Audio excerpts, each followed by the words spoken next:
स्वागत बा भोजपुरी वर्ल्ड और पब्लिक के न्यूज में। जैसा कि बिहार में और खासतौर में जो पूरा हिंदुस्तान में जो कि महंगाई बढ़ल बा और खासतौर पर बुलडोजर राज बढ़ल बा, उसके खिलाफ काफी प्रोटेस्ट करल जा रहा बा। वाम दल के एक तरह से पोलिटिकल कार्यकर्ता और श्रीटा मानाटार विधायक वीरेंद्र प्रसाद गुप्ता भी बानी और जो कि राजदेवड़ी से ये रैली निकलते हुए डीएम ऑफिस से बेतिया वेस्ट चंपारण के पास जा रहा बा। तो बड़ी तादाद में यहाँ पर पोलिटिकल कार्यकर्ता आम कार्यकर्ता लोग बानी का आश्रय की जे तरह के खास तौर पर जे तरह बढ़त बा महंगाई, उसके लेकर लोग जनता त्रस्त बा, वही लेकर बड़ा प्रोटेस्ट चल रहा बा। तो सर से हम बात करेंगे चाहत बानी सर, एक बार भोजपुरी वर्ल्ड पर स्वागत बा सर। क्या कहे चाहत बानी, इतना महंगाई बढ़ता जनता त्रस्त बा, अब क्या कहे चाहत बानी? महंगाई से सब लोग तबाह बा। लोग एक जगह से दूसरा जगह अपना जरूरी काम से जाता तो कम से कम ओकरा लगे 200-300 रुपया चाहिए। वाल्मीकि नगर से कोई आई ये जिला के बगहा से आई तो यहाँ 300 रुपया लेके आई तो खाली बढ़े में लग जाये। एक अलावा गरीब के राशन ही सरकार पूरा काटता। अपना जिला में पश्चिम चंपारण में 1,28,000 गरीब के राशन कार्ड से नाम काट देने बा। जैसे अब दूसरा तरफ से महंगाई से गरीब के थाली से भोजन गायब बा, दाल सब्जी गायब बा, पूरा तबाही बा।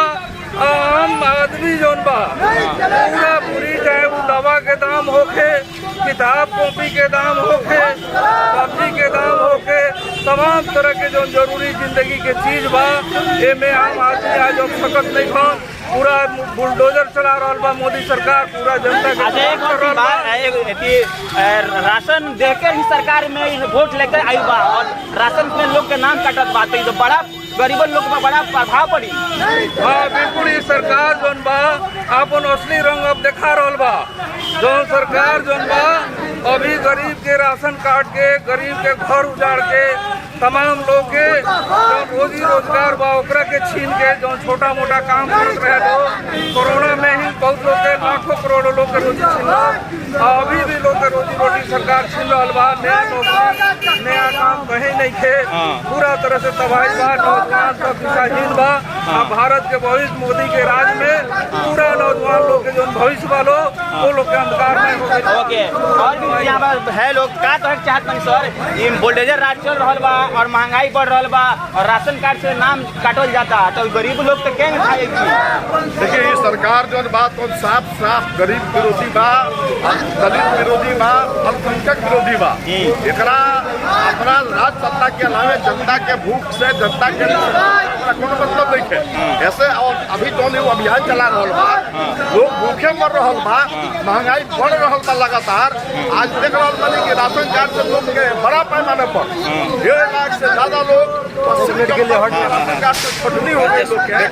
आज लोग भूखे मरी, एकरा मतलब है क्या? ये हिंदू मुसलमान के और मंदिर मस्जिद के बवेला मचा के नफरत के राजनीति पैदा करके ये चाहता कि देश के जनता के आक्रोश जो बा वो मंदिर मस्जिद में और मुसलमान छोड़ दी चले वाला नहीं है।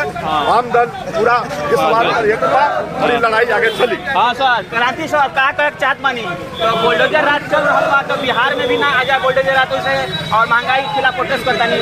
बिहार में तो बुलडोजर राज पहले बा, ऐसे कि जे लोग केंद्र में सत्ता चलावता ओके वही दल के सहयोग से बिहार के भी सत्ता चलाता है। ऐसे बिहार में भी बुलडोजर राज देखा था कि कहीं ना कहीं गरीब लोग के झोपड़ी टूटल जाता, जेसीबी चला के बुलडोजर चला के। अभी जो नया नीति अपनावल गई है जो में गरीब लोग के खाद्य सुरक्षा कानून के था कि राशन कार्ड दिया सरकार कमिटमेंट कही के सरकार ये देश में भूख से केहू के ना मर जाए, ये देश में खाद्य सुरक्षा कानून लागू कर गई। आज वो खाद्य सुरक्षा कानून के भी मोदी जी के सरकार, मोदी जी के सरकार जे बा से ध्वस्त कर रहा बा। अब वो कानून के समाप्त करके लोग के राशन कार्ड दे रहा बा, जहाँ से भारी पैमाना पर भूखमरी हुई। हर जगह देश में लोग देख रहे हो कि भात भात कहते कहते लड़का मर जालो था।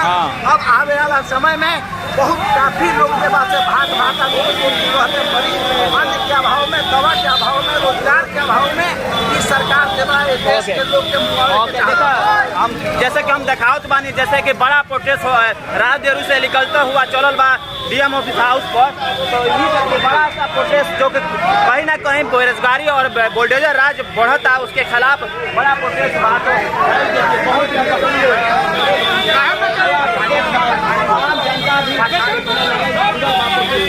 तो ये सब हम देखावत बानी, बताओ कि प्रोटेस्ट का कौन कारण बा और प्रोटेस्ट लोग काहे के करता, ये बड़ा से बात तो सामान्य तौर पर तो यहाँ पर बात करें चले के सर काहे महंगाई बढ़ता, तो महंगाई लड़ाई खत्म करके गरीब के भ्रमित करके सरकार वोट वसूलेला।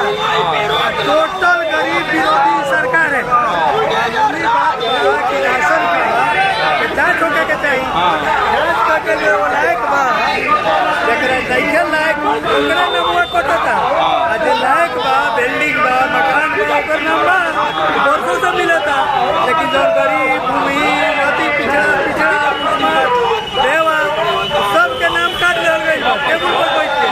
एहू से बड़ा कुछ सरकार के अन्याय होला, एकरा खिलाफ तो हमार पार्टी लड़ी और लड़ रहल बाटे। ये हमार सरकार अंजाम इसका बुरा होगा। सरकार होश में टेबुल पर नाम काटना बंद करे, जांच करे। जांच का विषय है, जब जांच पूरी हो उसके बाद ही नाम काटे। देखिए बहुत बड़ा प्रोटेस्ट होकर तो रहल बा डीएम ऑफिस के